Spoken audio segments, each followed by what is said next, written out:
Bismillah, walhamdulillah, wa salatu wa salam ala rasulillah, amma ba'd. One of my favorite stories in the seerah was when Abu Sufyan met with the leader of Rome, Heraclius. And the story is very beautiful, very well documented in the books of seerah. Go and read it if you haven't already read it. And it's a long story, but I want to take a snippet from it. And that is when Heraclius asked Abu Sufyan, did this man ever lie before claiming to be a prophet? And Abu Sufyan said, no, he never lied, ever. And then Heraclius explained why he asked that question. He said, a person doesn't leave lying to other human beings and then all of a sudden start lying about God. So Heraclius knew that this man is truthful. He's not going to all of a sudden become a liar after 40 years of never lying once. And thus he was a trustworthy man. Someone who doesn't lie is trustworthy. And this is one of the most basic human instincts. I can trust someone who's honest. And in order to have a strong family, in order to be a strong person, in order to build strong relationships, you need to build trust. I mean, look at the companions. It's always a marvel to us, even us Muslims who have looked at the lives of the companions, study them, we know their names, we love them. But it's unbelievable how willingly these companions were to obey every single command of the Prophet, alayhi salatu wassalam. I mean, they were willing to sacrifice their lives to defend the Prophet, and some of them did. If the Prophet, alayhi salatu wassalam, were to go into a volcano, they would follow him. Why? That didn't come out of nowhere. We need to understand this. This wasn't just some natural super miracle phenomenon. No, this is something that the Prophet ﷺ built with his companions. He built trust. And how did he do that, man?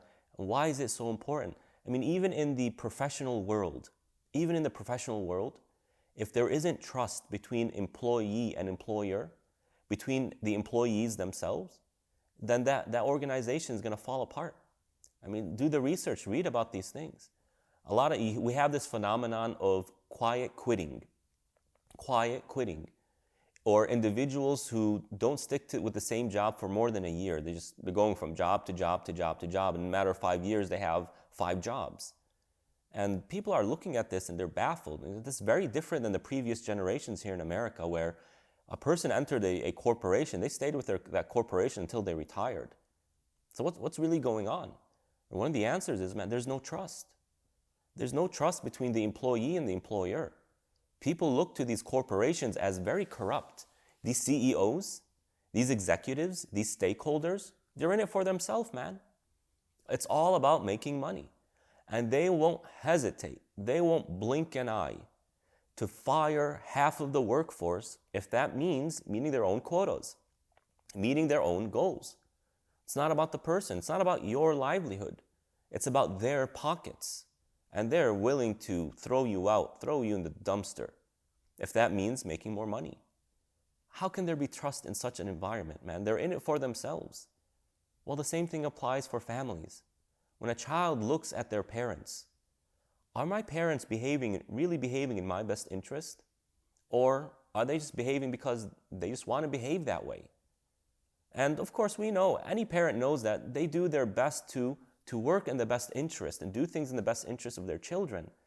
But sometimes the child doesn't see that because it's not communicated to them. Or the parent has other behaviors that communicates to the child, you can't trust me. I'm not doing this for your well-being.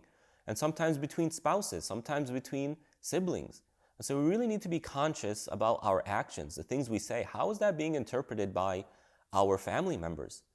And we can start building trust by just listening to the description of the Prophet ﷺ by one of the companions. Listen to how beautiful this is. One of the companions describes the Prophet as the following. He had كان أجود الناس صدرا. He had the biggest heart. وأصدقهم لهجة. He was the most truthful in his speech. He was the most generous with his money. He was the most hospitable with his guests. He was the most forgiving of all people, forgiving towards the ones who harmed him. Man, and the list goes on and on and on. And when you hear the description of the Prophet ﷺ, man, how can we not trust this man? How can we not? Everything he does communicates to us that we are safe with him. And that's the key word, by the way, brothers and sisters. The key word is, I am safe with this person. If I feel safe with this person, that means I can trust that person. How can we make our family members feel safe around us? Well, be like the Prophet ﷺ. And here are some 3 tips. 1, don't lie. Lying destroys relationships. It destroys trust. How can I trust someone who lies? And when they lie to protect their own interest. Or else, why does a person lie? Why does a person lie? To protect their own interest, to preserve something that they want, to get something that they want, or to avoid accountability.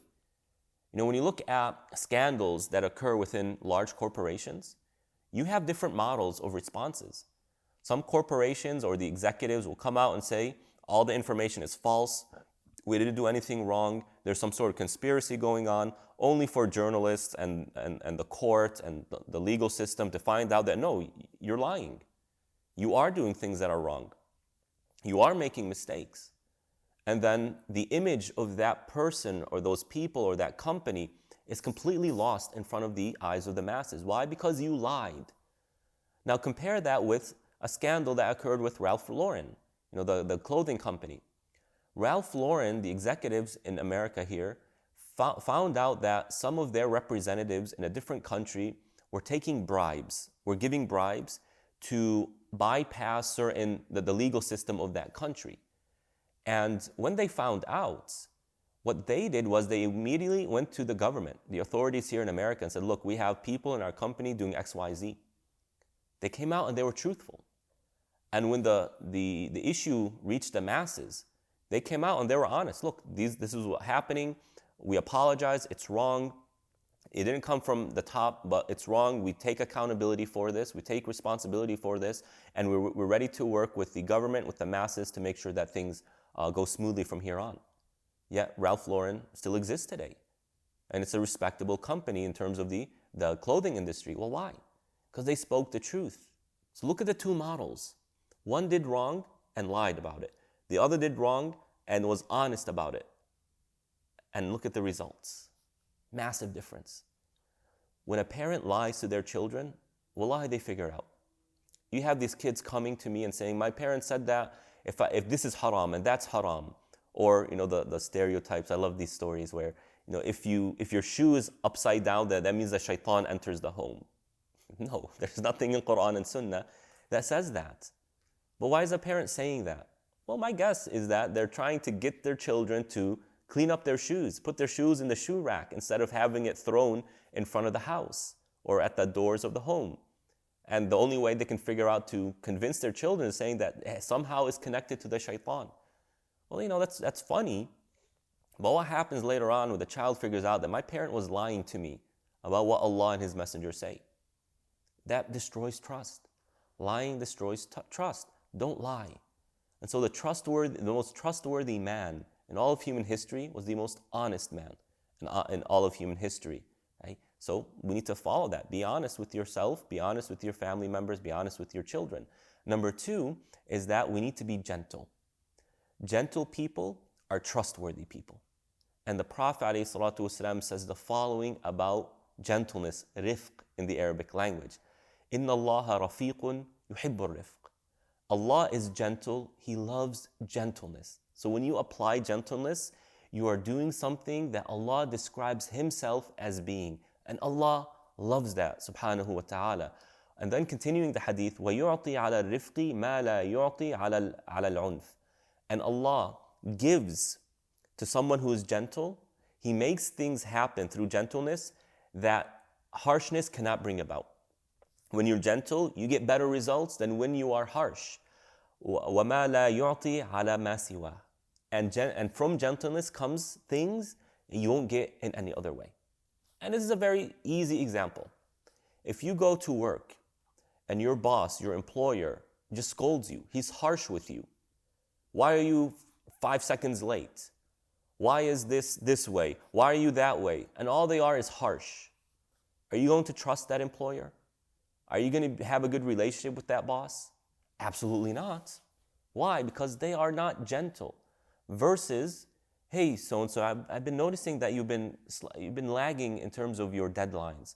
I'm just coming here to ask you, is everything okay? Right? If there's anything that we can do to help you in your personal life, if there's anything you want to talk about, we're here for you. And what's your relationship with that boss going to be?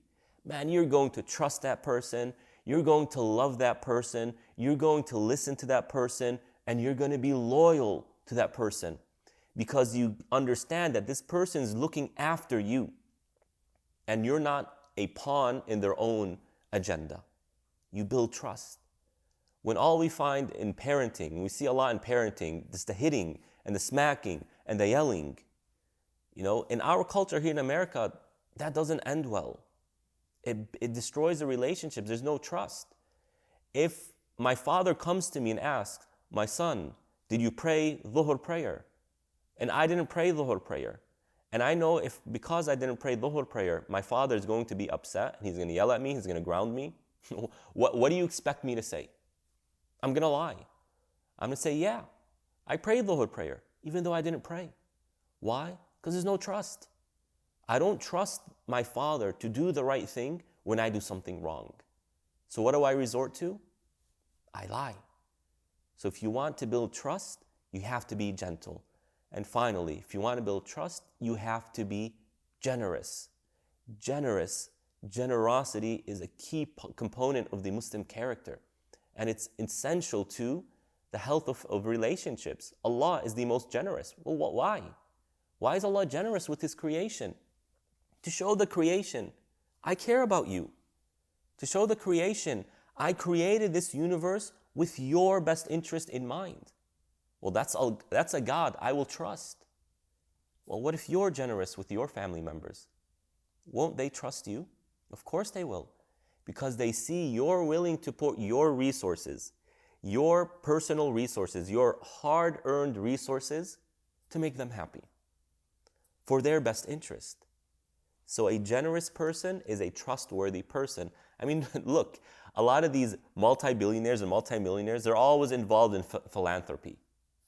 Why? I'm talking about non-Muslims, not Muslims, non-Muslims who are involved in philanthropy. Well, why? I'm sure a lot of it has to do with clout. They want to be seen as trustworthy people because we know someone who gives to worthy causes is supposed to be someone who's trustworthy. The Prophet ﷺ was the most generous, especially in this month of Ramadan. Right? كان أجود من الرياح المرسل. The Prophet was described in the month of Ramadan as being more generous than the wind that is quick. عليه الصلاة والسلام. These are ways of building trust with family members, and you share with me. Do you trust your family members? Do you trust your spouse? Do you trust your parents? Do you trust your children? And why not?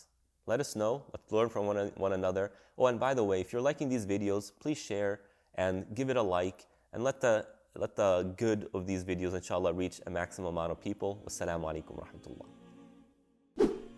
Assalamu alaikum, everybody. Thank you for watching. If you're finding benefit in these videos, remember that every day throughout the month of Ramadan, we'll be releasing a new video.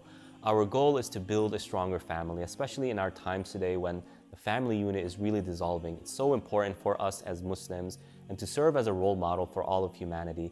Share these videos, like, drop a comment. We'll see you at the next video. Bismillah.